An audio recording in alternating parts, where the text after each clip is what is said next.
Assalamualaikum warahmatullahi wabarakatuh. Dan materi ngobrolin berhubungan bersama Ade. Bersama teman-teman kami yang akan kami panggil. Di sudut kanan ada Dinda. Dipersilakan saudari Dinda.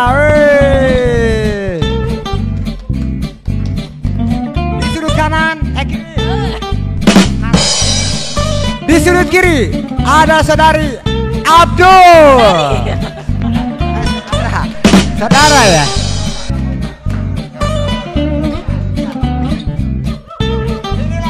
Sementara Aze mewakili pekerjaan yang lain. Dipersilakan untuk dilanjutkan. Ya, terima kasih Ko Ade. Bersama lagi. Nah, aku sini di bawah eta aku sini di bawah.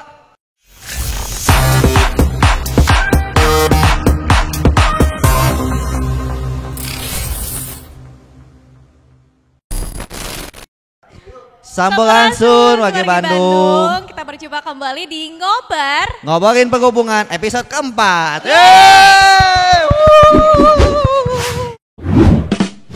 Nah, ngomong-ngomong ngobrolin soal lalu lintas, Iya. kemarin kan udah ya edisinya Lebaran. Mudik kemarin. Banyak Mudik banget. kemarin. Enggak sih kalau aku. Enggak dulu. Enggak dulu tentunya ya, karena kita kemarin itu mudik ke mana? Balai Kota. Balai Kota. Kita mudiknya memantau arus lalu lintas aja. Nih pastinya banyak banget teman-teman dari kita semua ya yang curhat banget. Aduh ini macet, aduh ini aku telat gitu. Iya. Pengen Aduh minta ini pengawalan. saya mau ngapung. Ya kok ngapung bisa ya? Bisa pakai naga. Oh. Iya minta mau ngawal juga, mau dikawal dong biar bisa cepet-cepet gitu mungkin ya. Tapi ada cerita dari temannya Teh Dinda mungkin mau dikawal selama pas mudik kayak gitu. Nah itu ada banget dan mereka tuh kreatif tapi tidak untuk ditiru ya. Jadi untuk saking pengen menerobos kemacetannya di jalur mudik itu banyak teman-teman yang ngide. Jadi gimana kalau aku naik ambulan aja. Nah itu sampai kemarin ada yang viral tuh ya Teh Itu. Dinda ya di Bogor gitu. Aduh mau mudik mau main malah pakai ambulan ke puncak. Dong. Nah kali ini kita akan anti macet. Kalau anti macet ada kereta sebenarnya Pak. Nggak boleh pakai ambulan. Anaknya kereta Anak banget kereta banget kalau gua ini ya. Naik kereta api tut tut tut. Nah, oleh karena itu kita di sini akan membahas kendaraan-kendaraan yang harus didahulukan atau diprioritaskan di jalan raya walaupun semua pengguna jalan raya ini memiliki hak yang sama. Betul. Nah, diantaranya apa aja nih? Nah, kita bahas satu persatu ya. Oke, ini dia. Kita bahas satu persatu. Ada 7 kendaraan prioritas di jalan raya. Dan inilah kendaraan prioritas yang diantaranya adalah pertama. Apa nih? Nah, itu Ada adalah pemadam kebakaran. Nah, pemadam kebakaran kenapa harus prioritas sih ya? Ya harus dong, karena kan ini menuju ke area kebakaran. Nah, bencana juga. Nah, kalau misalkan ada hal yang tidak diinginkan mungkin ya. Misalkan hati yang tidak bisa tertolong. Itu kan. Nah ini dia pokoknya pemadam kebakaran ya. Kalau misalnya teman-teman lagi di jalan terus di belakang udah ada damkar yang udah pakai sirine, mohon untuk ke pinggir dulu. Nah itu ya dulu. suaranya tuh gitu ya kayak apa suara bumblebee. Nah itu harus diprioritaskan ya teman-teman ya. Nah itu yang kedua adalah ambulan yang membawa orang sakit Teh. Nah bener banget. Nah, contohnya ambulan-ambulan yang mungkin sering kita lihat di jalan ya. Nah ngiung-ngiung ya. Ngiung ya sering lalu lalang. Nah itu harus diprioritaskan karena kita tidak tahu yang di dalamnya mungkin kalau kosong pun harus tetap diprioritaskan karena kita tidak tahu apakah menjemput yang sakit keluarganya dan lain sebagainya gitu. Betul. Ya. Kalau misalkan ada orang di dalamnya, oh ternyata sakit, nah kelihatannya. Tapi memang di nomor 2 ini sering ada kejadian-kejadian unik ya kayak kemarin waktu di puncak itu. Aduh. Betul. Jadi jangan disalahgunakan ambulan tuh ya. Jangan disalahgunakan. Kita lanjut ke nomor 3, yaitu ada kendaraan untuk memberikan pertolongan pada kecelakaan lalu lintas. Nah ini contohnya seperti apa? Nah contohnya itu ada kendaraan rescue ya, kendaraan rescue Basarnas, pemadam kebakaran ataupun kendaraan-kendaraan rescue lainnya. Kemudian unit laka lantas atau unit gakum. Nah itu yang untuk melakukan pertolongan kecelakaan lalu lintas ataupun kendaraan-kendaraan yang membawa korban kecelakaan teh. Nah, bener kalau banget. misalkan memungkinkan ya, dalam catatan ini memungkinkan gitu. Misalkan ini korbannya bisa dimuat di kendaraan-kendaraan yang tidak ada fasilitas kesehatan. Betul. Nah, tapi namun tetap harus menggunakan standar untuk keselamatannya, jangan sampai itu. nanti yang habis kebentur kepalanya diangkut pakai truk yang tanpa alas. Nah, itu ya, pakai kolbak.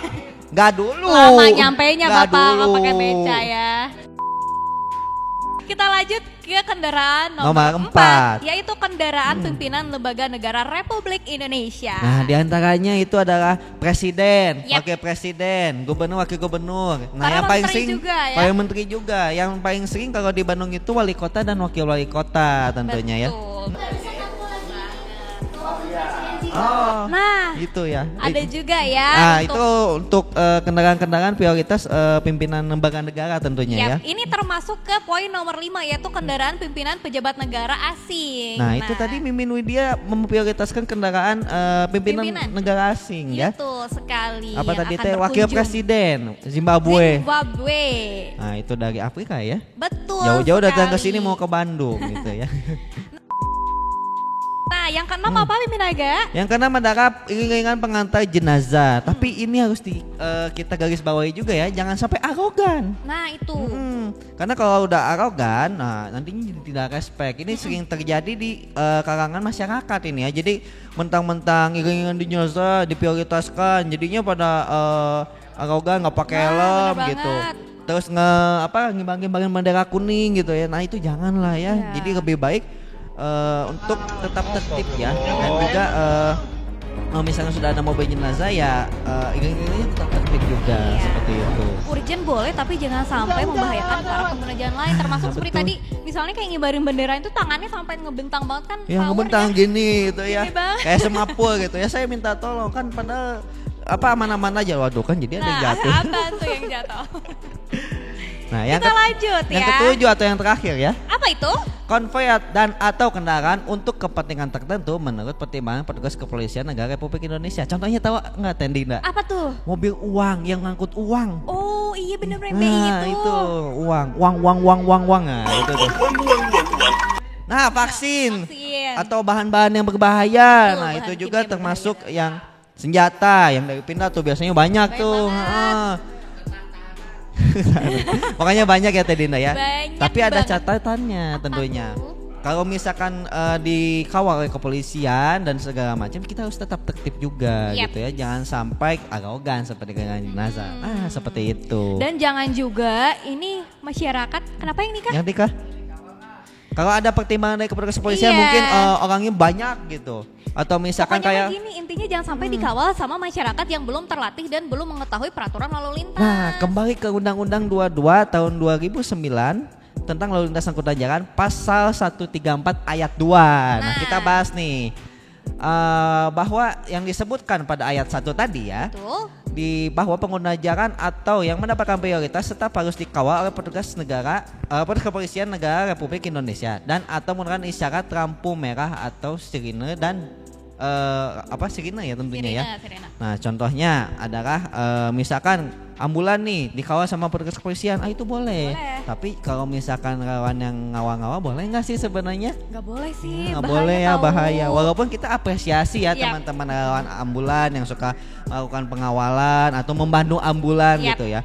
Tapi lebih baik jangan mengawal. Tapi ada tips and triknya Teh. Gimana tuh? Supaya teman-teman relawan ini bisa tetap melakukan misi kemanusiaannya tentunya ya. Yang pertama adalah kalau misalkan di persimpangan jalan nih, kan misalkan ada nanti mau lewat jalan ini Ya. kan itu pasti lewat persimpangan Teh ya. Betul. Nah, itu teman-teman bisa istilahnya Berkolaborasi. standby di persimpangan tersebut. Kalau ada petugas kepolisian, ada petugas dinas perhubungan, koordinasi. Nah, itu koordinasi dan komunikasi Nah, ya. itu. Biar lancar nanti perjalanannya. Nanti misalkan kasih tahu ini daerah mana mulanya dan segala macam gitu ya. Terus yang kedua adalah jangan kalau ingin berhenti bersih dengan ambulan atau Ya. pemadam.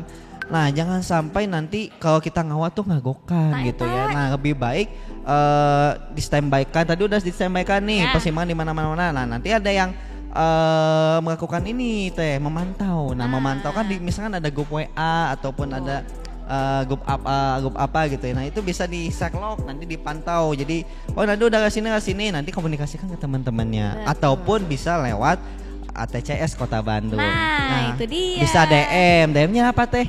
Di IG-nya. IG-nya atcs.kotabandung dong pastinya. Nah, tentunya. Terutama yang ada grup kawan nih, udah ada nomor ATCS, kontak aja langsung ya. Pasti kita ijoin gitu ya. Betul. Apa sih yang gak kita bantu ya untuk kendaraan prioritas? Untuk kendaraan kemanusiaan juga tentunya. Jangan sampai nantinya mencelakakan dirinya sendiri juga orang lain. Nah, itu ya. Sampai. Karena kalau ingin melakukan pengawalan itu harus ada sertifikasi khusus di Pusdik Lantas Serpong. Nah, kita lanjut ya untuk ke ayat 3-nya. Nah, untuk beberapa kendaraan prioritas ini boleh menerobos rambu lalu lintas seperti yang tertuang di ayat ketiga, yakni dijelaskan bahwa alat pemberi isyarat lalu lintas dan rambu lalu lintas ini tidak berlaku bagi kendaraan yang mendapatkan hak utama sebagaimana yang dimaksud pada pasal 134. Nah, diantaranya kalau misalnya ada damkar, ambulan itu boleh menerobos rambu lalu lintas, boleh juga melawan arus atau juga kontraflow ya kan biasanya ada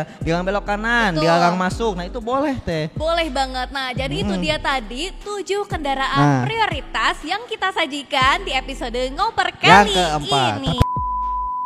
Oke deh, kalau gitu sampai berjumpa lagi di ngoperin perhubungan edisi selanjutnya. Dadah.